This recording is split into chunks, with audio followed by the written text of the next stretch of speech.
அப்போ தேவனை நீ எப்படி பார்க்குற? இந்த ஆடம்பரம், அந்த ஆடம்பரம், அலங்காரம் இதெல்லாம் தேவனுக்கு தெரியாது. தேவன் பார்க்குறவரெல்லாம் பெரிய ஸ்கேனர், எக்ஸ்ரே ஸ்கேனர் மாதிரி. எக்ஸ்ரேல நீங்கள் உள்ளே அனுப்பிச்சிங்கன்னா தெரியும். நீ என்ன ட்ரெஸ் போட்டுக்கலாம் தெரியாது, உள்ளே இருக்க எலும்பு மட்டும் தான் தெரியும். மிஞ்சி போனால் சளி தெரியும். அல்லேலூயா, உண்மை தானே? அப்போ நீ என்ன மேலே போட்டிருக்க ட்ரெஸ்லாம் தெரியுமா? எக்ஸ்ரேல தெரியாது. அதே போல தான் என் தேவனுக்கு நீ என்ன பண்ணிட்டு இருக்க, நீ என்ன இந்த உலகத்தில் எப்படி வசதியாக இருக்க, இதெல்லாம் பார்க்க மாட்டேன். உன் இருதயம் அவரோடு இணைந்து இருக்கா? விசுவாசிராமேன்னு சொல்லுவேன். உடனே உன்னை நினைவு கூறுவா. இந்த மாலை நேரங்களில் அநேகர் ஏதோ என்டர்டைன்மெண்ட், எவ்வளோ நாடகங்கள், எவ்வளோ வேலைகள், பிஸியா சுத்தி கொண்டிருக்க மத்தியில இந்த கூடாரத்தின் மத்தியில உட்கார்ந்து கொண்டு அவரை நீ ஆராதிக்கிறனா, அவரை கூப்பிடுகிறனா, என் தேவன் உன்னை நினைவு கூறுகிறவரா இருக்கிற. கரங்களை தட்டி ஒரு ஆமென் சொல்லுவோமே.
இன்னைக்கு இந்த நாள் கர்த்தர் நம்மோடு பேசுகிற வார்த்தைக்கு நேராக கடந்து போவோம். என்னாகமம் 10ஆம் அதிகாரம் 9ஆம் வசனத்தை கைகளில் எடுத்துக்கொள்ளுங்க. உங்கள் தேசத்தில் உங்களை துன்பப்படுத்துகிற சத்துருவுக்கு விரோதமாக, உங்கள் தேசத்தில் உங்களை துன்பப்படுத்துகிற சத்துருவுக்கு விரோதமாக தேவனுக்கு செய்ய வேண்டியவைகளை, கடவுளுக்கு செய்ய வேண்டியவைகளை நாம் செய்யும் பொழுது தேவன் உன் மீது நினைவு கூறுகிறவராய் இருக்கிறார். அல்லேலூயா. நான் சொன்னேன் இதற்கு முன்பாக, நீங்க சாட்சி கொடுக்கும் பொழுது நீங்க தேவனுக்கு செய்ய வேண்டியவைகளை செய்கிறீங்க. அல்லேலூயா.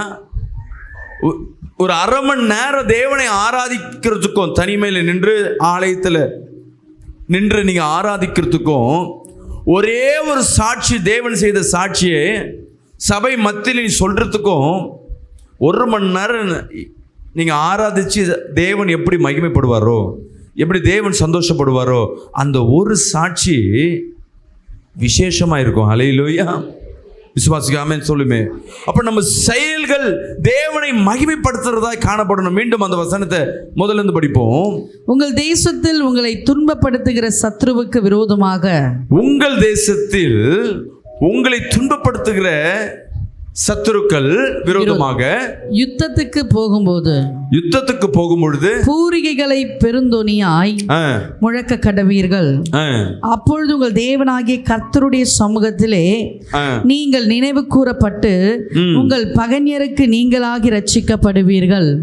தேவனை நீங்க மகிமைப்படுத்த வேண்டும், தேவனை புகழ வேண்டும். பாட்டு நம்ம கிறிஸ்டின் பாட்டை இளையராஜா, ஏஆர் ரஹ்மான் கொடுத்தா இன்னும் விசேஷமாக கூட பண்ணுவாங்க. அந்த பாட்டை கேட்டால் யார் வேணா பாடலாம். பாடினது யாருன்னா ஒரு ஊழியக்காரர், கூட கண் தெரியாதவங்க, சினி சாங்ஸ் பாடுறவங்க, கர்நாடிக் நல்லா கரைச்சி குடித்தவங்க. அவங்க பாடுறாங்க. அவங்க என்ன பண்ணுறாங்கன்னா, அவங்களுக்கு அந்த என்ன பாட்டுனே தெரியாது. ஏன்னா அந்த பாட்டு ஃபுல்லாகவே ஒரு வார்த்தை இயேசு, அவர் நாமமே வராது. அந்த இடத்துல நான் ஒரு விவசாயிக்கு எடுத்துக்கலாம், ஓப்பனிங்கில் ஒரு விவசாயி பாடுற பாட்டாக கூட ஓப்பனிங் எடுத்துக்கலாம். இல்லை ஒரு காதலனுக்கு பாடுற ஒரு வார்த்தையாக கூட எடுத்துக்கலாம். அந்த அம்மாவுக்கு தெரியாது, கண்ணு தெரியாத அந்த அம்மா என்ன பண்ணிட்டாங்க, அந்த அம்மா நல்லா பொட்டுலாம் வச்சுக்கிட்டு நல்ல கையெல்லாம் அவங்க மார்க்கத்தில் நின்று அவங்க ஸ்தானத்தில் கரெக்டாக இருக்காங்க. கேட்குற நம்ம, இது யார் பாடுறா சொல்லுங்களேன்? எஸ்பிபி கிருஷ்ணன் பாட்டுன்னு பாட்டார் தெரியுமா? மனோ ஒரு கிறிஸ்துவ பாடல் பாடியிருக்கார் தெரியுங்களா? சினிமாவில் நிறைய பாடல் கிறிஸ்துவ பாடல் வந்திருக்கு தெரியுங்களா? இப்போ பாடுறவங்கெல்லாம் ஊழியக்காரா சொல்லுங்க. இன்னைக்கு ஒரு 2 பாட்டு பாட்டா என்ன பண்ணுறாங்க? அவங்கள பேக் மாட்டேன் நானும் ஊழியக்காரு. சபையில் தேவன் அபிஷேகிக்கப்பட்ட சபையில் இந்த பாட்டு பாடுறவங்களாம் என்ன பண்ணுவாங்க? இவங்க ஊழியக்காரன்னு சொல்லி வெளியேற்றிடுவாங்க. பாட்டு பாடுற நம்மளும் என்ன பண்ணுறோன்னா பாட்டு பாடுறோம் ரசிக்கிறோம். இல்லை, நீங்கள் பாடுற பாட்டு, அவர் பாட்டு பாடினார் பாருங்க, அந்த வார்த்தையில் இருக்கிற என்ன பொருள், யாரை என்ன சொல்லுது? நான் விதைச்ச விதை ஆமே, நான் ஜெபிச்ச ஜெபம் வீணா போகல. அந்த உணர்ந்த ஆண்டவரே நான் ஜெபிச்சிருக்கேன், உன்னிடத்தில் ஜெபிச்சிருக்கிறேன், அது வீணா போகலை. அது யார் பாடியிருக்காங்க, அது யார் மியூசிக் போட்டிருக்காங்க தேவையில்லை. நீ அது ராகம் சரியில்லைன்னா கூட சரி பரவாயில்ல, மியூசிக்கில் கூட பரவாயில்ல. ஆனால் நீ அந்த வார்த்தையை உணர்ந்து நீ தேவனிடத்தில் நீ பேசும் பொழுது, பாடும் பொழுது, அது ராகமாய் சொல்லும் பொழுது, அது இசையாய் மாற்றும் பொழுது, அது தேவனுக்கு பிரியமாக இருக்கும். கரங்களை தட்டி ஒரு ஆமென் சொல்லுவோமே. இன்னைக்கு ஊழியக்காரர்கள்லாம் பாடி பாடி மாறி போய் இவங்களுக்கு பெருமை தாங்க முடியல. இன்னொரு சினிமாவில் இருக்கிற ஆளையை கூட்டின்னு வந்து அவன் மனதை கேட்டால் சொல்லுவாங்க, அவன் இருதயத்தில் கிறிஸ்டின் அவன் வாயில் இயேசு என்ற வார்த்தை உச்சரிப்பதற்கு அந்த பாடலில் ஒரு வார்த்தை இல்லை. ஆனால் பாடலை கிறிஸ்துவர்கள் கவனிச்சாங்கன்னா என்னன்னு தெரியும், இது ஆபிரகாமை குறித்து பேசுகிறாரு, இது மோசையை குறித்து பேசுகிறாரு, இது தெரியும். கிறிஸ்துவை அறியாதவர்களுக்கு இது யாரை பிரித்து பேசுகிறாங்கன்னே தெரியாது. பாட சொன்னால் எல்லாரும் பாடிடுவாங்க, மெசேஜ் கொடுக்க சொன்னால் எல்லாரும் கொடுப்பாங்க. ஆனால் அந்த வார்த்தையில் ஜீவன் இருக்கணும். விசுவாசிக்கிறோம் ஆமென் சொல்லுவோமே. அல்லேலூயா. உண்மையாகவே தேவ சமூகத்தில் காத்திருந்து பேசுகிறவங்க வார்த்தையில் சும்மா பேசினாவே போதும், அதுலேருந்து தேவ வார்த்தை தீர்க்க தரிசனமாக வெளிப்பட ஆரம்பிக்கும். அல்லேலூயா. விசுவாசிக்கிறாமேன்னு சொல்லுவோமே. நீங்கள் மணிக்கணக்காக போய் உட்காந்துட்டு போய் தேவ சமூகத்தில் இருக்க தேவையில்லை. நீங்கள் பேசுறது பார்க்குறதெல்லாம் அது அபிஷேகமாய் மாறும். அல்லேலூயா. இதெல்லாம் என்னால் பாட முடியுமா? தேவனுக்கு நீங்கள் ஏதாவது ஒன்று செய்து கொண்டே இருக்கணும். விசுவாசிக்கிறாமேன்னு சொல்லுவோமே. விசுவாசிக்கிறாமேன்னு சொல்லுவேன். நான் தேவனுக்கு என்ன பண்ணணும், டெய்லியும் போய் ஒரு மெழுகுவத்தியை கொளுத்தணும். விருப்பப்படுறேன்னு வச்சுங்களேன், ஒரு மெழுகுவத்தியை போய் கொளுத்தணும். யாரும் போய் மெழுகுவத்தி போய் கொளுத்தாதீங்க. எக்ஸாம்பிள், நான் என்ன பண்ணுறேன், காசு இருக்குது, ஒருத்தட்ட சொல்லி, ஏப்பா நீ எத்தனை போய் நான் டெய்லி கொளுத்திட்டு இருந்தேன், ஒரு வாரம் வரல, நீ போய் கொளுத்திட்டு வா. காசு இருக்குது, ஆள் அனுப்புகிறேன், அவன் பெரிய மெழுகுவத்தியை கொளுத்துறான். இப்போ தேவனுக்கு யார் கொளுத்தினா? வேற ஒருத்தர். ஆனால் இவன் நினச்சிப்பான் நான் காசு குத்தி கொளுத்தேன். அல்லேலூயா. விசுவாசிக்கிறாமேன்னு சொல்லுவேமே. 100 பேருக்கு சாப்பாடு போட்டுடலாங்க, ஹோட்டலில் ஆர்டர் பண்ணு. சிம்பிளாக சொல்கிறேன் கேளுங்களேன். பண்டிகை நாட்களில் நீங்கள் வடை சுடுறீங்களோ முறுக்கு சுடுறீங்களோ, அதுக்கு கடித்தாலும் பல்லு நசுக்காதான் தெரியாது. ஆனால் ஏதோ ஒன்று செஞ்சிட்டிங்கன்னா 10 வீட்டுக்கு கொடுப்பீங்க. எங்கள் வீட்டில் செஞ்ச முறுக்கு, அதில் இருக்கிற ஐக்கியம். ஏன்னா அந்த நைட்டு ஃபுல்லாக அந்த மாவு எல்லாம் பார்த்து, யூடியூப்பை பார்த்து, தாய் யார் யார் பக்கத்து வீட்டில் முறுக்கு தெரியுமோ அவங்களெல்லாம் கூப்பிட்டு வச்சு செஞ்சு, இல்லை பிரியாணி செஞ்சு அது பக்கத்து வீட்டில் கொடுக்குற அந்த சுவையில் கொடுக்கும் பொழுது, சாப்பிட்டு பாரு நல்லா இருக்கும் பாரு, கொஞ்சம் கொடுத்துட்ட பிறகு கூட ஃபோன் பண்ணி கேட்பேன், சாப்பிட்டியா, எப்படி இருந்து, நல்லா இருக்கா, அதில் அந்த கலகலான்னு ஒன்று இருக்கும் பேர், ஏதோ ரவா மண்டன் புதுசாக செஞ்ச நல்லா இருக்கா கேளு. நீங்கள் இது ஆனந்த் பவனில் காசு வந்துருச்சுன்னா என்ன பண்ண மாட்டோம், நம்ம ஆனந்த் பவன்லேயோ அடையார் பவன்லேயோ ஏதோ ஒன்று பவனில் வாங்கிட்டு வந்து ஆளுக்கு எல்லாருக்கும் ஒரு பாக்ஸ் கொடுங்க. அதில் நீ வீட்டில் செஞ்ச பலகாரத்துக்கும் அதற்கும் ஒப்பாக இருக்குமா? சுவை வேணால் எக்ஸ்ட்ரா கூட இருக்கலாம். அல்லேலூயா. ஆனால் அதில் அவங்களுக்கு கொடுத்ததில் பெருமை தான் இருக்கும், தவிர ஐக்கியம் இருக்காது. இப்போ தேவனுக்கு நீங்கள் சமைச்சு கொடுக்கணும். உங்கள் வாயிலேருந்து வருகிற பாடல் விசேஷமாக இருக்கணும். விசுவாசிக்கிறாமேன்னு சொல்லுவேன். நிறைய பேர் இல்லாமா ஜெபம் பண்ணுறியாமா? ஜெபம் பண்ணுறேன் பாஸ்டர். எப்படி பண்ணுற பாஸ்டர்? ஒரு நாளைக்கு நான் 8 மணி நேரம் ஜெபம் பண்ணுறேன். நம்ம ஊழியக்காரவெல்லாம் ஜெபம் பண்ண என்ன பண்ணுன்னு கேட்டால், டிவி ஆன் பண்ணிட்டு உங்கள் சேனலில் தான் போட்டுனுக்கிறேன் பாஸ்டர். சரி, சேனல் போகுது, நீ என்ன பண்ணுவேன்? நான் பார்த்துனே இருப்பேன். அந்த சவுண்டு வீடு ஃபுல்லாக கேட்கணும் பாஸ்டர், சவுண்டை வச்சுருக்க பக்கத்து வீடு வரையும் கேட்கணும் பாஸ்டர். கடைசி வரை என்ன பண்ணுறது இல்லை, வாயை திறந்து ஜெபம் பண்ணுறது இல்லை. இப்போ தேவனுக்கு பிரியமாக இருக்குமா? அல்லேலூயா. உங்கள் நாவுகளை தரங்க. உங்கள் வாயை திறந்து தேவனுக்கு நன்றி சொல்ல வார்த்தையை என்ன பண்ணுங்க, பிரயோஜனப்படுத்துங்க. ஆராதனை வேலையில் தேவனை துதிக்க நீங்கள் வாயை திறக்க திறக்க தேவன் உங்களை நினைவு கூறுகிறவராக இருக்கிறார். விசுவாசிகளாமே சொல்லுவேன். அல்லேலூயா. இங்க இருக்கிற எத்தனையோ ஜனங்கள் தேவனை கூப்பிட்டு கொண்டிருக்கலாம், ஆனா யாரோட சத்தம் தேவனுக்கு பிரியமா இருக்குன்னா உண்மையாகவே அவரை கூப்பிடுகிறவர்களுக்கு. அல்லேலூயா. விசுவாசிகளாமே சொல்லுவேன்.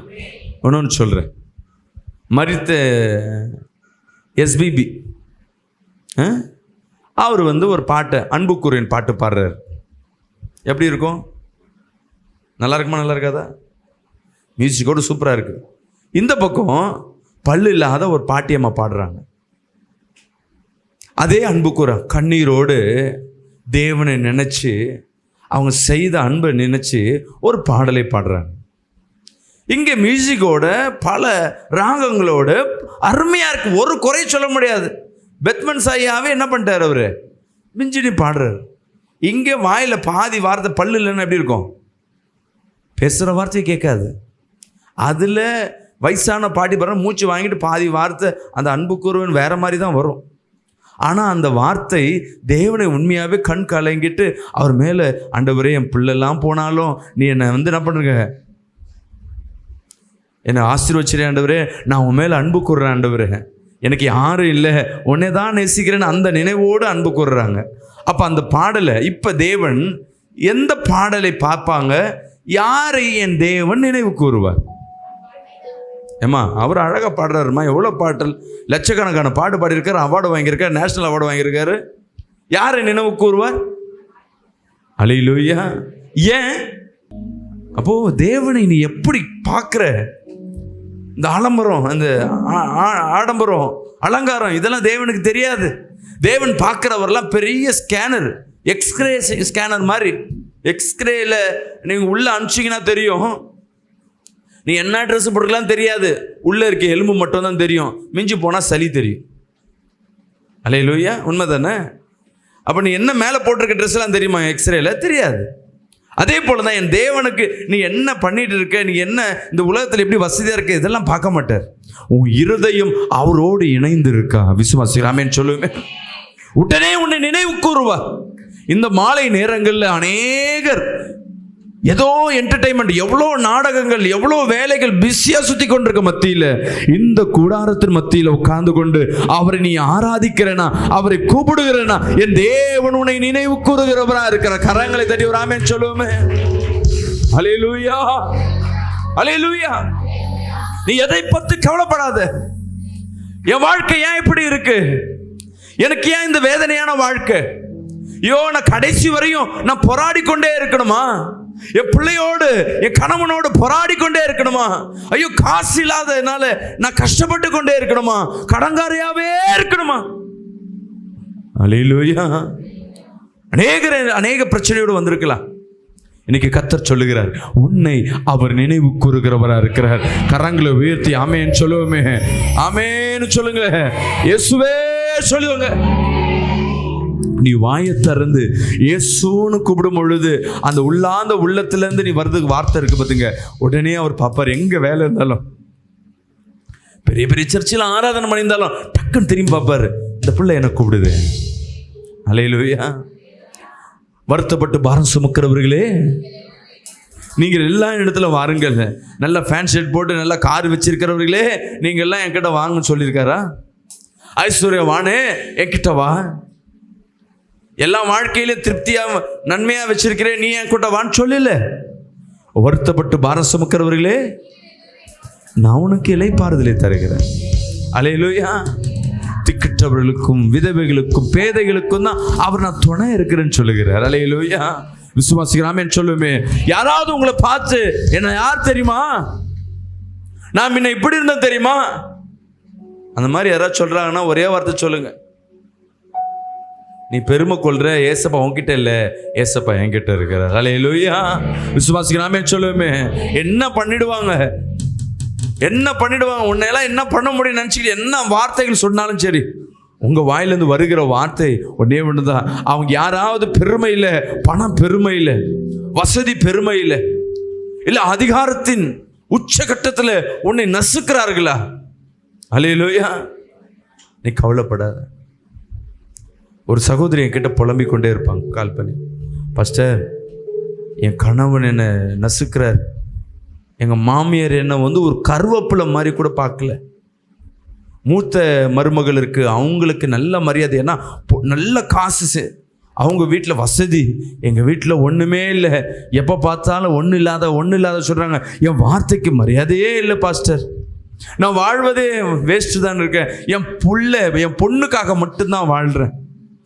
சரிம்மா, உன் கணவன் உண்மையில் இருக்கு, கணவர் எல்லாம் என்கிட்ட நல்லா பேசுவார், அப்படியே எங்கள் மாமியார் பக்கம் சாஞ்சிடுறாரு, என்னால் என்ன பண்ணுறது தெரியல. சரிம்மா, உங்கள் அப்பா அம்மாவில் உனக்கு ஆறுதலாக இல்லையா? அப்பா இறந்துட்டார், அம்மா ஒரு ஆள் தான், அம்மாவும் கஷ்டப்படுறாங்க, அவங்களுக்கு நான் உதவ முடியலன்னு இன்னும் கவலை. இதை சொன்னா இன்னும் வேதனைப்படுவாங்க. நான் சொன்னேன், நீ யாரும் இல்லைன்னா கவலைப்படாத, இயேசுன்னு அந்த நம்பிக்கையில் தான் இருக்கேன் பாஸ்டர். இருந்தாலும் என்னை அநேக நேரம் என்னை அசிங்கப்படுத்துகிறாங்க. ரோட்டில் நின்று என்னை கூப்பிடுவாங்க, அப்படின்னுவாங்க, என்னை காரி துப்புவாங்க. ஏன்னா எனக்கு கேட்க என்ன கிடையாது இந்த உலகத்தில், யாரும் இல்லை. சொல்லுவாங்க, உன்னை அடித்து போட்டு இதே வீட்டில் புதைச்சாலும் உன்னை தேடியோ உன்னை விசாரிக்க உனக்கு சொந்தம்னு ஒன்று இல்லை. நாங்கள் போடுறது சாப்பிட்டு என்ன பண்ணு, அடங்கி உடங்கி இரு. வாழ்க்கை வாழ்வதே வேஸ்டா பாஸ்டர். அப்போ சொன்னேன், அம்மா கொஞ்ச காலம் தான் இந்த பிரச்சனை. எவ்வளோ நாள் பாஸ்டர்? கல்யாணம் ஆகி 7 வருஷம் ஆயிடுச்சு, இன்னும் 2 வருஷம் எடுத்துக்கோ, இல்லை இன்னொரு 5 வருஷம் கூட இருக்கு, உன்னை எத்தனை வருஷம் வாழணும்னு. ஐயோ, இந்த பிரச்சனைக்கு நான் எத்தனை வருஷம் இல்லை, இப்பயே எனக்கு உயிர் போட்டாலும் சரி பரவாயில்ல, என் பிள்ளைக்கு தான் வாழ்கிறேன். சரி, உன் பிள்ளைய பார்த்துக்க, நீ எவ்வளோ நாள் வாழணும்னு நினைக்கிற? பிரச்சனையே இல்லைன்னா ஒரு 60 வயசு, இப்போ எத்தனை வயசு ஆகுதுமா? 30 வயசு தானே, இன்னொரு 5 வருஷம் 10 வயசு கூட ஆகட்டும், 40 வயசு, அதுக்கப்புறம் உன் வாழ்க்கை நடக்க போகிறத பாருங்க. பாஸ்டர் இன்னும் 10 வருஷம் இப்போயே நொந்து போகிறேன், இனிமேல் அதுக்கப்புறம் வருது என்ன? வெயிட் பண்ணுமா. அல்லேலூயா. நாட்கள் கடந்து போனது, விசுவாசிக்கிறாமேன்னு சொல்லுவோமே. அல்லேலூயா. அவங்க யார் மருமகன் சொல்கிறாங்களோ அவங்க வீட்டில் அந்த புள்ள வேற ஒரு தப்பு பண்ணி குடும்ப மானத்தை எடுத்துருச்சு. இப்போ யார் பக்கம் ஃபுல் கேமரா திரும்பிச்சு? நீ தாம்மா என்ன பார்த்துக்கணும், உன்னை பார்த்து தான், உன் கூட இருக்கிறதுனால தான் நான் இப்போ உயிரோடு இருக்கிறேன். யார் சொல்கிறேன் இந்த வார்த்தையை? மாமியார் சொல்கிறேன். இதுவரையும் ஒரு தூசி, ஒரு தொடப்பம் கொடுக்குற மரியாதை கூட என்ன இருக்காது, எங்களுக்கு கிடையாது. ஆனால் இப்போ பார்த்தீங்கன்னா அவங்களுக்கு அவ்வளோ கன மகிமை. ஏன்னா கர்த்தரை சார்ந்து வாழும் பொழுது. அல்லேலூயா. விசுவாசிக்காமன்னு சொல்லுங்களேன். கர்த்தர் உன் மீது நினைவு கூறுகிறார். சொல்லுங்களேன். உங்களை பார்த்துட்டு நீங்கள் அவர் தூரத்துலேருந்து பார்க்கணுன்னு ஆசைப்படுறீங்க, பார்க்க முடியுமான்னு. அவர் தூரத்துலேருந்து பார்த்துட்டு இந்த கூட்டத்தில் உன்னை மட்டும் பார்த்துட்டு உன்னை கூப்பிட்டு உன்னை விஷ் பண்ணுறாரு, நீ யாருமா எப்படி இருக்க உன்னை கேட்குறான்னா அந்த நாள் உனக்கு எப்படி இருக்கும்? ஐயோ, மிகுந்த சந்தோஷமாக இருக்கும். சொல்லுவேன், தலைவரை பார்த்துட்டேன்பா, பக்கத்தில் ஒரு செல்ஃபி எடுத்த. அல்லேலூயா. உண்மை இல்லை? இப்போ யோசிச்சு பாருங்க, இந்த உலகம் கோடான கோடி மக்களால் நிரம்பி இருக்கு. இந்த மத்தியில் இந்த உலகத்தை படைத்தவர் யாரையாவது கண்ணோக்குறாருன்னா அது நீயா தான் இருப்பேன். விசுவாசிக்கிறாமேன்னு சொல்லுவோமே. இந்த உலகத்தில் இருக்கிறவங்களுக்கு மற்றவங்களுக்கு நம்ம ஸ்பெஷலாக கிடையாது. என் தேவனுக்கு நான் ஸ்பெஷல். சொல்லுங்களேன், என் தேவனுக்கு நான் ஸ்பெஷல். பக்கத்தில் கைப்பிடிச்சு சொல்லுங்க, ஏசப்பாவுக்கு நீ ஸ்பெஷல், ஏசப்பாவுக்கு நீ விசேஷம், ஏசப்பாவுக்கு உன்னை ரொம்ப பிடிக்கும். அல்லேலூயா. எவ்வளவு துன்பம் துயரங்கள் எதுவா இருந்தாலும் சரி, இன்னைக்கு தேவன் இந்த இரவுக்குள்ள மாற்றி போட போகிறார். விசுவாசிக்கிறாமேன்னு சொல்லுவோமே. அல்லேலூயா. எடுத்து படிங்க, சங்கீதம் 98ஆம் அதிகாரம் 3ஆம் வசனத்தை வாசிக்க கேட்போமா? அவர் இஸ்ரவேல் குடும்பத்துக்காக தமது கிருபையும் உண்மையும் நினைவு கூர்ந்தார். யோசிச்சு பாருங்களேன், யாருக்காக, யாரை நினைவு கூறுகிறார்? அவர் சொந்த ஜனம் இயேசுவை ஏற்றுக்கொண்டு என் சொந்த இரட்சகர் என்று யார் அவரை ஏற்றுக்கொள்கிறீர்களோ, ஐயோ எனக்கு இந்த உண்மையான தேவன் இயேசுதான்பான்னு சொல்லி யாரு நினைக்கிறீங்களோ உங்களை தான் என் தேவன் நினைவு கூறுகிறார். அல்லேலூயா. ஞானஸ்தானம் எடுக்கல அப்படின்னு ஒரு குறை இருக்குன்னா உடனே எடுத்துரு. ஏன்னா அதிகமான உரிமை, முழு உரிமை தேவனுடைய பிள்ளைகளுக்கு தான் இருக்கு. விசுவாசிக்கிறாமேன்னு சொல்லுவோமே. அவர் இஸ்ரவேல் குடும்பத்தாருக்கு தமது கிருபையும் உண்மையும் நினைவு கூர்ந்தார். பூமியின் எல்லைகள் எல்லாம் நமது தேவனுடைய ரட்சிப்பை கண்டது. அவர் இஸ்ரவேல் குடும்பத்தாருக்கு தமது கிருபையும் உண்மையும் நினைவு கூர்ந்தார். உங்க மேல ஒரு காரியத்தை அவர் வைக்கிறாருன்னா என்ன, முதல் எதை வைக்க போறாருன்னா, நினைவு கூர்ந்துட்டாருப்பா, அவர் என்னை நினைச்சிட்டாருப்பா, அவர் என் மேல கண் நோக்கி பார்த்துட்டாருப்பா, நான் அவர் மேல என்ன வைக்க போறேன்? முதல் கிருபை. கிருபைனா என்ன சொல்லுங்களேன்? தகுதி இல்லாத நம்மளை தகுதிப்படுத்துறது கிருபை. அதிர்ஷ்டம்னு சொல்லுவாங்க. யாருக்கும் கிடைக்கல, எனக்கு மட்டும் கிடைக்குது. ஐயா இதெல்லாம் வாய்ப்பே இல்லைங்க, எனக்கு நான் சீட்டே போடல, எனக்கு எப்படி சீட்டு கிடைச்சது? ஐயோ இந்த ஸ்கூல்லலாம் எனக்கு அப்பாயின்மெண்ட் கிடைக்குமா? ஐயோ இந்த வேலையெல்லாம் செய்ய வாய்ப்பே இல்லை, இந்த வாழ்க்கையெல்லாம் கிடைக்கும்னு எதிர்பார்க்கவே இல்லை, எனக்கு குழந்தை பிறக்கும் நம்பிக்கவே இல்லை. நம்பிக்கை ஏற்று போய் இருக்கும் பொழுது உன் வாழ்க்கையில் ஒரு அதிசயம் நடக்குதுன்னா அதுக்கு பேரு கிருபை. அல்லேலூயா. தேவன் எவ்வளவு பாவம் செய்திருந்தாலும் யாரு மீது கிருபையா இறங்காம உங்க மேல கிருபையா இறங்குறாருன்னா அதுதான் தேவன் முதலாவது உன் மேல நினைவு கூறுகிறார். அல்லேலூயா. இன்னைக்கு உங்க மேல கர்த்தர் நினைவு கூறுகிறவரா இருக்கிறார். உன் மேல நினைவு கூர்ந்து உன் நினைவுகள் எல்லாவற்றையும் தேவன் ஜெயமாய் மாற்றுகிற தேவன். ஒரு ஆமென் சொல்லுவோமே. ஆமென். அன்பு பிரியமான ஜனமே, இன்னைக்கு கர்த்தர் உன்னோடு பேசி கொண்டிருக்கிறார். உங்களை கர்த்தர் நினைவு கூறுகிறவரா இருக்கிறார். உங்கள் தேவைகளை சந்திக்கிற தேவன்.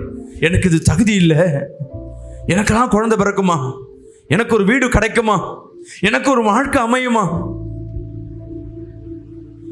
என் சூழ்நிலை மாறுமா, என் வியாதி மாறுமா, என் நிலைகள் உயர்ந்த நிலையாய் மாறுமா, என் பிள்ளைகள் பெரிய லெவலுக்கு வருவாங்களா, இல்லை என் பிள்ளை திருந்தி வருமா, என் கணவன் மனம் மாறுவானா? வாய்ப்பே இல்லைன்னு உலகம் சொல்லுகிறது. எங்கேயும் வாய்ப்பற்ற சூழ்நிலையில இன்னைக்கு கர்த்தர் சொல்லுகிறார், உன் மீது நினைவு கூர்ந்து உனக்கு கர்த்தர் கிருபை அளிக்கிறவரா இருக்கிறார். கரங்களை தட்டி ஆமென் சொல்லுவோமே. அல்லேலூயா, அல்லேலூயா. ஆமென். அன்பு பிரியமான ஜனமே, இன்னைக்கு கர்த்தர் உங்களோடு பேசி கொண்டிருக்கிறார். கிருபை இல்லாம இதனால் வாழ்ந்து கொண்டிருக்கலாம். நான் ஜெபிக்கிறேன், என் ஜெபத்திற்கு ஒரு பதில் கிடைக்க மாட்டேது. நான் துதிக்கிறேன், என் துதிக்கு ஏற்ற விண்ணப்பங்களுக்கு பதில் கிடைக்கல. நான் அழுகிறேன், நான் போராடுகிறேன், ஆனா இன்னும் அதே கடன் பிரச்சனை, இன்னும் அதே நெருக்கங்கள். என் வாழ்க்கையில் எப்போ மாற்றம் ஏற்படும்? இன்னைக்கு கர்த்தர் உன்னை நினைவு கூறுகிறவரா இருக்கிறார். அல்லேலூயா. தகுதி இல்லை, வாய்ப்பே இல்லை, ஆனா கர்த்தர் உனக்காய் வாய்ப்புகளை உண்டு பண்ணுகிறவரா இருக்கிறார். விசுவாசிக்கிறோம், ஆமென் சொல்லுவோமே. அவர் கிருபையாய் உன் மீது நினைவு கூறுகிறவரா இருக்கிறார். அல்லேலூயா, அல்லேலூயா. எது உங்க வாழ்க்கையில் அப்படியே கற்பனை நினைக்குங்க. எத்தனை ஆண்டுகால நிறைய விண்ணப்பம் வச்சிருப்பீங்க, நிறைய இது மேல ஆசை வச்சிருப்பீங்க, ஆனா எதுவுமே நடக்காம இருந்திருக்கும். ஏன்னா தகுதி கிடையாது. நான் இப்ப பைக்குக்கு பெட்ரோலே போட முடியாது, நான் காருக்கு நான் ஆசைப்படுறேன்னா நம்ம என்ன பண்ணுவோம்? கார் வேணுமா? காரை, பைக்குக்கே பெட்ரோல் போட முடியல, கார் என்ன நம்ம யோசிப்போம்ல. நம்ம சொந்த வீடு வாங்கலையா? சொந்த வீடா? வாடகையே கட்ட முடியல, 5000 ரூபா வாடகைக்கு கஷ்டப்படுறேன். சொந்த வீடு வேறையா பாஸ்டர்? விசுவாசம் வேற, கிருபை வேற. தேவன் மேல கிருபை வச்சா தெரியுங்களா, இருக்கிற வீட்டை சொந்தமா மாற்றி கொடுப்பாரு. அல்லேலூயா, அல்லேலூயா. விசுவாசம் வேற. விசுவாசத்துல நீ கேட்கிறது, கிருபை என்பது தானாய் வரும். விசுவாசிக்கிறாமேன்னு சொல்லுவோமே, விசுவாசிக்கிறாமேன்னு சொல்லுவோமே. நீ கேட்டு அடைக்கிறதுல தானா வந்து உனக்கு வந்து நிற்கும். நீ ஆசைப்பட்டிருப்ப, ஆனா தேவன் அதை பார்த்துருப்பாரு. ஒன்றும் இல்லை, நம்ம பிள்ளைங்க பிரியாணி சாப்பிடணும் ஆசைப்படுதுன்னு வச்சுங்களேன், ஆனா உன்கிட்ட காசு இல்லை. ஒரு கல்யாணத்துக்கு போற, தெரிஞ்சவன் கல்யாணம், அவன் சமையல் பண்றவன் வந்து உனக்கு தெரிஞ்ச ஆளா இருக்காங்க. நீ முதல்ல சாப்பிடும் போது எதை யாரை நினைவு கூறுவே? பிள்ளை 2 நாளாக மட்டன் பிரியாணி கேட்டுச்சு, இங்கே மட்டன் பிரியாணி இருக்கு, நினைவு கூர்ந்தே அதே மாதிரி கர்த்தர் நினைவு கூறுவார். இப்போ என்ன பண்ணுவார்? பராமரிக்கிற அவனை கூப்பிட்டு, கவரில் கிடைக்குமா, கவர் மட்டும் வாங்கிட்டு வா, நான் உனக்கு எவ்வளோ வேணும் போட்டு தரேன். போட்டு கொடுத்தா எடுத்துன்னு போய் ஸ்டெயினாக தனியாக போய் உட்காருவாரா? இல்லை, எங்கே எடுத்துன்னு போவார்? நீங்கள் அங்கே தான் எங்கே எடுத்துன்னு போவீங்க? பிள்ளை எடுத்துட்டு வந்து கொடுப்பீங்க. அல்லேலூயா. புள்ள நினச்சிருக்கோம், வேணும்னு. அந்த பிள்ளைக்கு கிடைக்கிறது வேற, ஆனால் கிருபையாக அந்த பிரியாணி எடுத்துகிட்டு வந்து நீ வாங்கி கொடுக்குறல. இப்போ அந்த பிள்ளை யார் வாங்கி கொடுத்தான்னு நினச்சிருக்கோம்? எங்கள் அப்பா எங்கள் அம்மா வாங்கி கொடுத்தாங்க. இப்போ கர்த்தர் உன் மீது நினைவு கூறுகிற, நீ கேட்டது வேற. இதெல்லாம் நீ கேட்டது ஒன்று இருக்கும். போவ ஒரு ஜவுளி கடைக்கு போவ, இல்லை ஒரு நகை வாங்க போறேன்னு வச்சுங்களேன், நீ சேர்த்துக்கிட்டு சீட்டெல்லாம் போட்டு ஒரு சவரத்துக்கு வாங்க போவ. ஆனால் ஒரு சவரத்துக்கு வாங்குற போகிற உடனே அவன் காட்டுறதுலாம் 3 சவரம் 4 சவரம் காட்டுற. நீ எதை கேட்டாலும் அம்மா இது ஜாஸ்தி இருக்குமா, இது 4 சவரமா 3 சவரமா அப்படியே பார்ப்பேன். ஆனால் மனசில் கஷ்டமாக இருக்கும். நம்மளுக்கு வேண்டியது என்னது? 6 சவரம் 1 சவரம் இதுதான் கிடைக்கும். வந்ததை வாங்கி போவோம். சாரியாக இருந்தாலும் இருக்கிறத வாங்கி போவோம். அந்த காஸ்ட்லியாக இருக்கிறத ஒரு நாள் வாங்கி போடணும்னு நினைப்பீங்க. அது தானாக வர்றதுக்கு பேர் என்ன? அல்லேலூயா. நீ 1/2 சவரத்துக்கு வாங்க போகிற இடத்துல 1 சவரம் வாங்க கர்த்தர் செய்கிறாருன்னா அதுக்கு பேர் கிருபை. கிருபையின் அநேக பரிமாணத்தில் நான் ஒரு காரியத்தை சொல்லுகிறேன். அதே தான் தேவன் உண்மையை நினைவு கூறுகிற இந்த வேலையில் அநேக பாரத்தோடு வந்திருக்கிறேன் அன்பு சகோதரனே சகோதரியே. அநேக கற்பனைகள், அநேக ஆசைகள், அநேக தேவைகள், அநேக விண்ணப்பங்களை ஜெபிச்சுட்டு இன்னைக்கு ஒன்றும் இல்லாதபடி அதனால் நடக்காதுன்னு நினைச்சிருப்ப பத்தியா, அதை இன்னைக்கு நினைவு கூறுகிறார் கர்த்தர். விசுவாசியாமே சொல்லுவேமே, நான் ஃபாரினுக்கு போகணுன்னு ஆசை, ஆனால் வாய்ப்பெல்லாம் கிடையாதுங்க. கர்த்தர் கிருபையா இருக்காருன்னா உன்னை எந்த நினைச்சு நீ ஆசைப்பட்டியோ அந்த இடத்துல உன்னை உட்கார வைப்பார். விசுவாசிக்கிறாமே சொல்லுங்களேன். ஆமாம் அன்பு பிரியமான ஜனம், இன்னைக்கு கர்த்தர் கிருபையினால் இஸ்ரவேல் குடும்பத்துக்காக தமது கிருபையும் உண்மையும் நினைவு கூர்ந்தார். உண்மையும் நினைவு கூறுகிறார். அவர் நினைவு கூறுகிறார். என்கிட்ட என்னென்ன இருக்கு தெரியுமா? இப்ப நான் உங்களுக்கு வீட்டில் கேட்குறீங்க, பாஸ்டர் ஃபோனு உடஞ்சிச்சு பாஸ்டர், ஃபோனே இல்லாமல் கஷ்டப்படுறேன். ஆனால் என் வீட்டில் ஆல்ரெடி 2 ஃபோன் சும்மா உட்காந்து இருக்கு. ஆனால் நான் மறந்துட்டேன். சரிம்மா இது வாங்க யோசிக்கிறேன். நீ போகும்போது என் வீட்டில் 2 இருக்கு, அதை எடுத்து ஒன்று கூட நினைவு கூறு என்கிட்ட என்ன இருக்குன்னு. ஆனால் தேவனுக்கு முதல் காரியம் என்னது? கிருபை. 2வது உண்மை. உண்மை எவ்வளோ ஸ்பெஷல் தெரியுங்களா? அவர் உண்மையாக இருக்கிறதுனால அவர் சொன்ன வார்த்தைகளை என்ன பண்ணுவார்? நினைவு கூறுவார். அல்லேலூயா. நீ செய்த நற்கிரியைகள்னு ஒன்று இருக்கும். நன்மை செஞ்சிருப்ப. எல்லாம் எப்படிப்பட்ட திருடனா இருந்தால் தன் சிநேகிதனுக்காக ஒரு நல்லதை செஞ்சுருப்பான். இல்லை, நம்மளும் எவ்வளோ பாவங்களை செஞ்சுருந்தாலும் ஏதோ ஒரு நல்ல காரியம் செஞ்சுருப்போம். தினந்தோறுமோ இல்லை வாரத்தில் ஒரு நாளாவது என்ன பண்ணியிருப்போம்? ஏதோ ஒரு நல்ல காரியம் செஞ்சுருப்போம். ஆமாவா இல்லையா? இன்னைக்கு கர்த்தர் உங்களோடு பேசி கொண்டிருக்கிறார். நீங்கள் என்னென்ன காரியங்கள் செய்திருந்தீங்களோ அவர் தேவன் இன்னைக்கு நினைவு கூறுகிறவராக இருக்கிறார். விசுவாசிக்கிற ஆமேன் சொல்லுவோமே, நல்ல சத்தத்தோடு ஆமேன் சொல்லுவோமே. அல்லேலூயா, அல்லேலூயா, அல்லேலூயா. ஆமேன். அன்பு பிரியமான சின்னமே, இன்னைக்கு கர்த்தர் உங்களோடு பேசி கொண்டிருக்கிறார். 2வது சங்கீதம் 105 அதிகாரம் 42 வசனத்தை வாசிப்போமா? அவர் தம்முடைய பரிசுத்த வாக்குத்தத்தத்தையும் தம்முடைய தாசனாகிய ஆபிரகாமையும் நினைத்து அவர் வாக்குத்தத்தங்களை நினைவு கூறுகிறார். நிறைய பேர், எத்தனை பேர் நான் வாக்குத்தத்தத்தை பெற்றிருக்கிறேன்னு சொல்றவங்க? எனக்கு கர்த்தர் மாசத்துல ஒரு வாக்குத்தத்தம், வாரத்தில் ஒரு வாக்குத்தத்தம், எனக்குன்னு ஒரு பர்மனெண்ட்டாக ஒரு வாக்குத்தத்தத்தின் மூலமாக என்னை வழிநடத்துறார். அல்லேலூயா. எனக்கு சொல்லுவேன், உம்மோடு கூர்ந்து நான் செய்யும் காரியம் மிக பயங்கரமாக இருக்கும் என்ற அந்த வாக்குத்தத்தத்தின் மூலமாக தான் இத்தனை வருஷமாக என்னை என்ன பண்ணுவார்? வழிநடத்து. எனக்கு ஏதாவது ஒரு பிரச்சனை இருக்குது, ஒரு நெருக்கம் இருக்குன்னா அந்த வாக்குத்தத்தத்தை சொன்னேன்னா அப்படியே தேவன் நினைவு கூறுவேன், அப்பா இந்த வாக்குத்தத்தை எனக்கு கொடுத்தியப்பான்னு. உடனே அது நடக்க ஆரம்பிக்கும். சில நேரங்களில் அந்த வருடத்தின் வாக்குத்தை, ஆண்டவரே இந்த வருடம் வாக்குத்தை கொடுத்தீர் ஆண்டவரே. எத்தனை பேருக்கு வாக்குத்தத்தங்கள் எனக்காய் கொடுக்கப்பட்டிருக்கு? எனக்கு இந்த வாக்குத்தத்தம் கர்த்தர் பேசிட்டே இருப்பார் அப்படின்னு சொல்றவங்க எத்தனை பேர் இருக்கீங்க? 1 2 4 5 தான் இருக்கு. மீதி பேருக்கு கர்த்தர் வாக்குத்தத்தம் கொடுக்கலையா? நான் சொல்றது புரியுதா புரியலையா? புரியாதவங்க மட்டும் கை தூக்குங்க, திருப்பி நான் விளக்குறேன். புரியாதவங்க மட்டும் ஒருத்தர் 2. வாக்குத்தத்தம்னா என்ன? அவர் உனக்கு ஒரு வார்த்தையை கொடுத்து ப்ராமிஸ் பண்றேன், உனக்கு குழந்தை கொடுப்பேன், குழந்தை கொடுப்பேன், உனக்கு தேசத்தின் எல்லையை பெருக்குவேன்னா பெருக்குவேன், இப்படின்னு சில வாக்குத்தத்தங்களை கொடுப்பாரு. நான் இதை மாதிரி தான் முதல் முறையாக ரட்சிக்கப்படும் போது ஒரு சபையில் இதே தெருவில் முதல் ஃபர்ஸ்ட் டைம் கிறிஸ்மஸ்க்கு ஒரு 2 நாளுக்கு முன்னாடி தான் சபைக்கு போகிறேன். இந்த 1ஆம் தேதி ஏன்னா வாக்குத்தத்தம் கொடுப்பாங்க. வாக்குத்தத்தம்னா என்ன? நான் கேட்டுன்னு இருக்க பாஸ்டர் சொல்கிறாரு, அன்னைக்கு கொடுக்குற வாக்குத்தத்தம் சபைக்கு கொடுக்கறது மட்டும் இல்லை, ஒவ்வொருத்தருக்கும் சரி. நான் கேட்டேன், எனக்கு வேண்டியது எல்லாருக்கும் கொடுத்தா எப்படின்னு. ஒவ்வொருத்தருக்கும் அது என்ன பண்ணும், அந்த வார்த்தை செயல்படும். நீ விசுவாசி நடக்கும்னு. நான் ஜெபம் பண்ணிட்டு வாப்பா, நீ ஜெபம் பண்ணிட்டு வா, அந்த வாக்குத்தத்தம் உனக்காகவே வரும். அந்த வாக்குத்தத்தை வச்சுட்டு நீ ஜெபம் பண்ண அந்த வார்த்தைகளும் உன் வாழ்க்கையில் நடக்கும்னு சொன்னார். போன உடனே எனக்கு அப்போ தான் பைபிளை பற்றிலாம் தெரியாது. வசனம் வருது, உம்மோடு கூட நான் செய்யும் காரியம் பயங்கரமாக இருக்கும். அவரும் ஒரு போர்டில் போட்டு கொடுத்துட்டாங்க.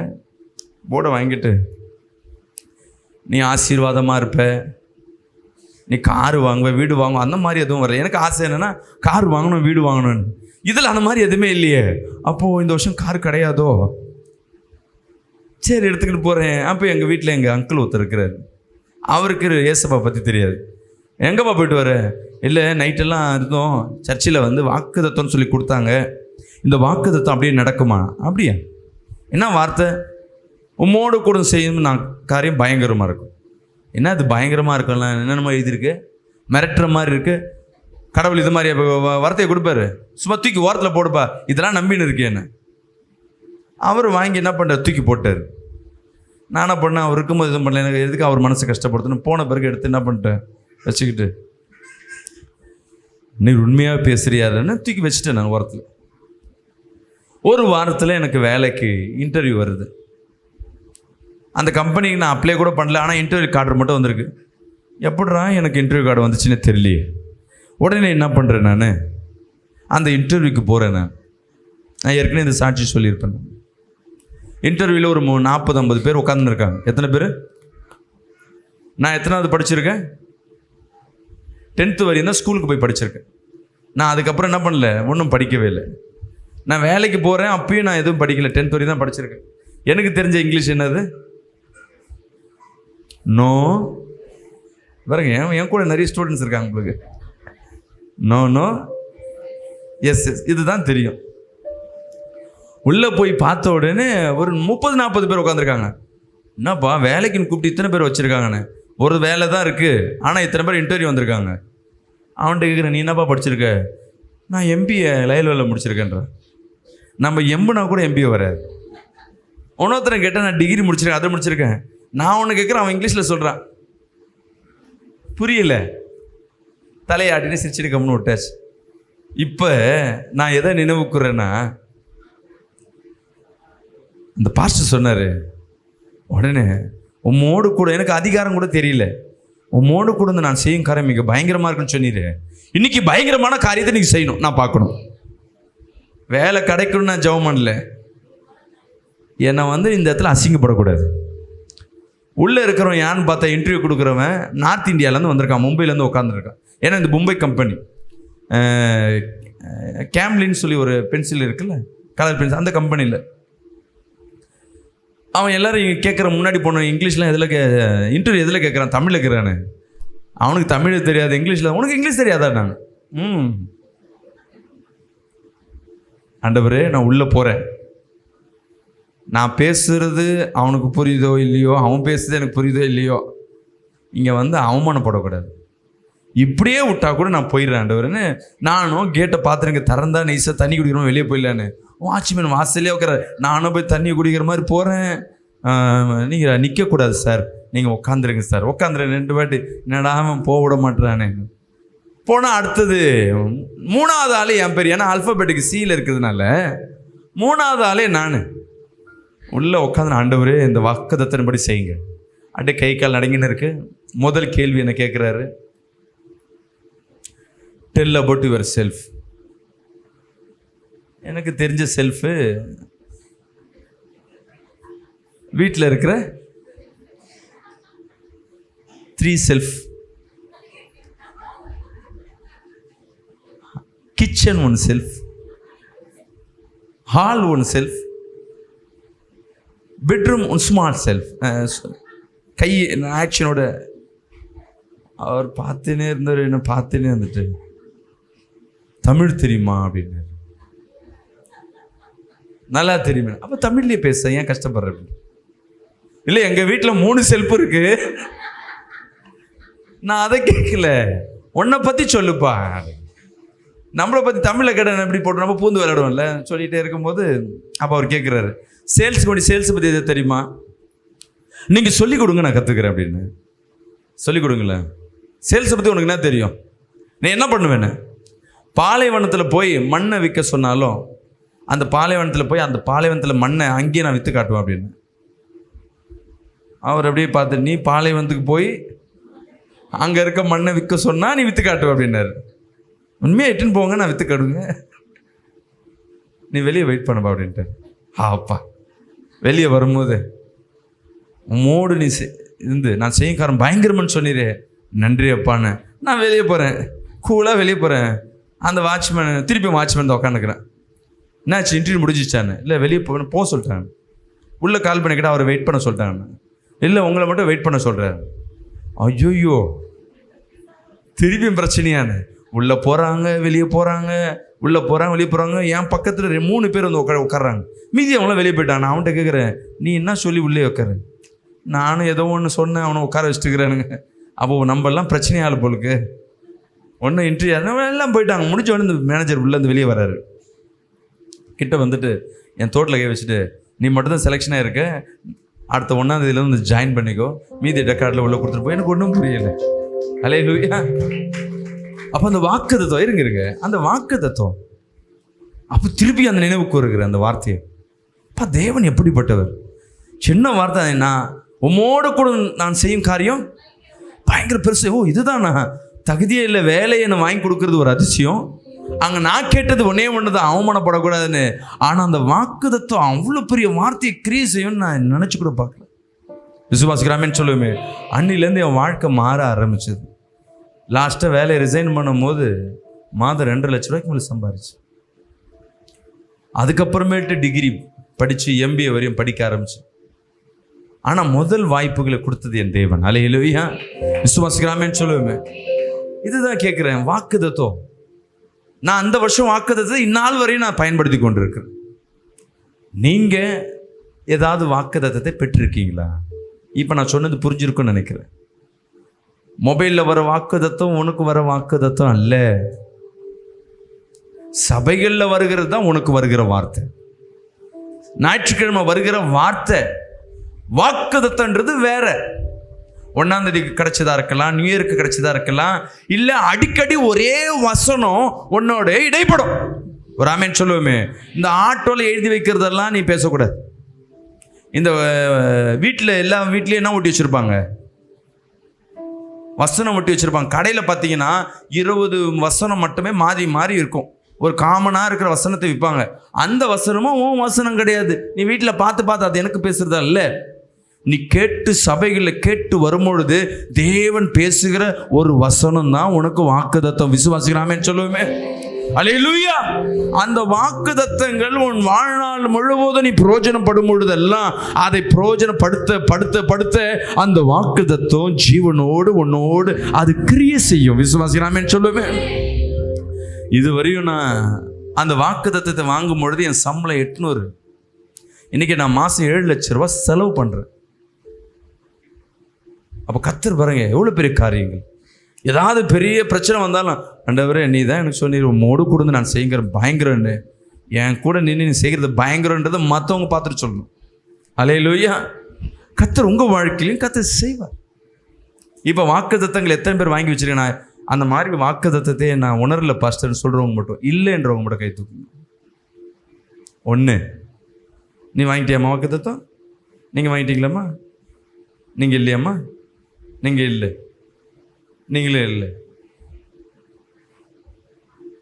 இப்போ நீங்கள் என்ன பண்ணணுன்னா, தொடர்ந்து வருகிற சபையில் நீங்கள் எங்கே ஆலயத்துக்கு போகிறீங்களோ இல்லை எங்கே ஜெபிக்கிறீங்களோ மொபைலெல்லாம் தூக்கி போடுங்க. சபைகளில் உனக்குன்னு அன்னைக்கு வர சண்டையிலையோ ஏதோ ஒரு வார்த்தை உன்னோடு பேசும். அல்லேலூயா. நீ கர்த்தர்கிட்ட கேட்கணும், ஆண்டவரே இதுவே நான் வாக்குத்தத்தமாக எடுத்துக்கிட்டுமா? சில நேரங்கள் வாக்குத்தத்தம்னு அந்த ஆண்டு சபையில் கொடுப்பாங்க. நீ போகிற சபையில் இல்லை மாதத்தில் கொடுப்பாங்க. அது ஆண்டவரே இது எனக்கு நான் எடுத்துக்கிறேன்னு நீ எடுத்துக்கும் பொழுது அந்த வார்த்தை உன்னோடு கிரியை செய்ய ஆரம்பிக்கும். அல்லேலூயா. விசுவாசிக்கலாமேன்னு சொல்லுவேமே, ஒரு சத்தமா தான் சொல்லுவேமே. அப்ப கர்த்தர் சொல்லுகிறார், வாக்குத்தத்தங்களை நினைவு கூறுகிற. நீங்க அந்த மாதிரி வாக்குத்தத்தங்கள் உங்களுக்கு கொடுக்கப்பட்ட ஒவ்வொரு சபையில இந்த ஆண்டு பெருக்கத்தின் ஆண்டு, இந்த மாதம் என்ன வாக்குத்தத்தமா? நம்ம சபையின் வாக்குத்தத்தம் கிருபையின் மாதம். ஆனா அந்த வசனத்துல 4 இருக்கு. என்னன்னு? நான் உன்னை விட்டு விலக மாட்டேன், அதுவும் வாக்குத்தத்தம் தான். ஆனா இது நான் இந்த மாசம் கர்த்தர் எனக்கு பேசின சபையில கொடுத்த வாக்குத்தத்தம் கிருபையின் மாதம். நான் கிருபை குறித்து ஒரு நாள் பேசியிருக்கேன். உண்மையாவே இதுதான் உன் வாக்குத்தத்தன்னு அந்த விசுவாசித்து அந்த வாக்குத்தத்தத்தை நீ டெய்லியும் பிரயோஜனப்படுத்துறேன்னா, நான் அன்னைக்கு வாங்கிட்டு வரும்பொழுது வாங்கிட்டு நான் வீட்டில் தூக்கி போட்ட மாதிரியே தூக்கி போட்டு அதை நான் சொல்லாமல் இருந்தால் அந்த வாக்குத்தத்தை எனக்கு பிரயோஜனப்படுத்திருக்காது. அது மேலே நம்பிக்கை வச்சேன், விசுவாசிச்சேன். எனக்கு பிரச்சனை வரும்போது அந்த வாக்குத்தத்தத்தை நான் சொல்ல ஆரம்பித்தேன். தேவனுக்கு நினைவுக்குன்னு, ஆண்டவரே நீங்கள் எனக்கு கொடுத்துருக்கீங்க, ஞாபகம் வச்சுக்கோங்க. அவருக்கு வேறு வரியில் வாக்கு கொடுத்துட்டப்பா, வாக்கு என்ன பண்ணணும்? நிறைவேற்றணும். உன் கையில் மாசமான ஒரு ஸ்டிக்கர், அதனால ஸ்டிக்கர் போட்டு கொடுக்குறேன். நிறைய பேர் வீட்டு வாசலில் போய் ஒட்டுறது கதவுல. யாருக்கு வாக்குத்தத்தம்? யாருக்குமா? வீட்டுக்குள்ள உனக்கு கிடையாது, வெளியே வர பிசாசு வெளியே வரும் பார்த்தீங்களா? உன் கிருபை என்னை விட்டு விலகாது, நான் விலக மாட்டேன், உள்ளே வந்துடுறேன். அல்லேலூயா. ஆமாவா இல்லையா? பிசாசுக்கு வெளியே என்னத்தை வைக்கணும்? என் சமூகம் உனக்கு முன்பாக செல்லும். வாக்குதுன்னா அது புரிஞ்சுக்க ஒப்ப பரவாயில்ல, நம்ம முன்பாக செல்லும் பொழுது உள்ள வந்து நின்றோம். வாதை உன் கூட அரத்தி அணுகாது சொல்லிட்டு எங்க வைக்கிற? பிசாசு நல்லா ஆரோக்கியமா நிற்கும். உண்மைதானே? கர்த்தர் உனக்கு கொடுத்த வாக்குத்தத்தத்தை நீ யாருக்கு ஓட்டுற? பிசாசுக்குன்னு ஏதாவது வாக்குத்தத்தம் கொடுத்துருக்கிறாரமா வேதத்துல? ஒன்றும் கிடையாது. ஆனா அதை தூக்கி என்ன பண்றோம்? கதவுக்கு பின்னாடி ஸ்டிக்கர் போட்டு எதுக்கு கொடுத்துருக்குறோன்னா, நீ சமையல் போடுற இடத்துல ஒட்டு. அதை பார்க்கும் பொழுது உன் கண்ணில் எங்கே படுறியோ, எங்கே பார்க்குறியோ அந்த இடத்துல ஒட்டும் பொழுது அந்த வசனத்தை பார்க்காத, படிங்க, உணருங்க. நீ வாயை திறந்து உன் வேதனையோடு கூட அதை சொல்லும் பொழுது அந்த வார்த்தை அன்னைக்கே நடக்கும். அல்லேலூயா. விசுவாசிக்கிறாமேன்னு சொல்லுவோமே. அல்லேலூயா. இப்போ தேவன் நினைவு கூறுகிறவராக இருக்கிறார். இன்னைக்கு வந்திருக்கிற என் அன்பு ஜனமே, இன்னைக்கு விடுதலைக்கு தேடி நீங்கள் உள்ளே வந்திருக்கலாம். ஆனால் என் தேவன் உன் மீது நினைவு கூறுகிறவராக இருக்கிறார். உங்கள் எல்லா பாரங்களையும் அவர் சுமக்கிறவராக இருக்கிறார். நீங்கள் எதை கண்டும் கலங்காதீங்க, எந்த கண்டும் சோர்ந்து போவாதீங்க. என் தேவன் இன்னைக்கு பெரிய காரியங்களை செய்கிற தேவன். இங்கே இந்த வாரத்துக்குள்ள, அட்லீஸ்ட் இந்த மாசத்துக்குள்ள கர்த்தர்கிட்ட நீங்கள் கேட்டு ஒரு வாக்குத்தத்தத்தை வாங்கிடணும். இல்லைன்னா என்ன பண்ணிடணும்? பிடுங்கிடணும். அவர் எங்கே தருவார்? நீங்கள் அவருக்கே வந்து எஸ்அப்பா வந்து உன் கையில் வந்து கொடுக்க மாட்டார். இந்த வாக்குத்தத்தை நீ தரலாம், இந்த வாக்குத்தத்தை நான் எடுத்துப்பேன். தேவனுக்கு இதெல்லாம் ரொம்ப பிடிக்கும். நீங்கள் முரண்பாடு பண்ணுறேன்னா வசனத்தில் அவருக்கு அது பிடிக்கும். சரி போ, எடுத்துக்க போ. ஆனால் என்ன வேதத்தில் எது நல்ல வசனமாக இருக்கோ தேடு. வசனம் பைபிள்லேருந்து உனக்கு சபையிலேருந்து இது கிடைக்கலையா, நல்ல வாக்குத்தத்தமாக தேடு. யாராருக்காவது கர்த்தர் யார்ட்டையாவது ஒரு ஆசீர்வாதத்தை கொடுத்துருப்பாரு, அதை உடனே எடுத்துக்கோ. ஆண்டவரே இனிமேட்டு எனக்கு இந்த வசனம். அல்லேலூயா. சொல்லி ஜெபம் பண்ணி அந்த வார்த்தையை நீ நினைக்கும் பொழுதெல்லாம் நீ நினைவு கூறு.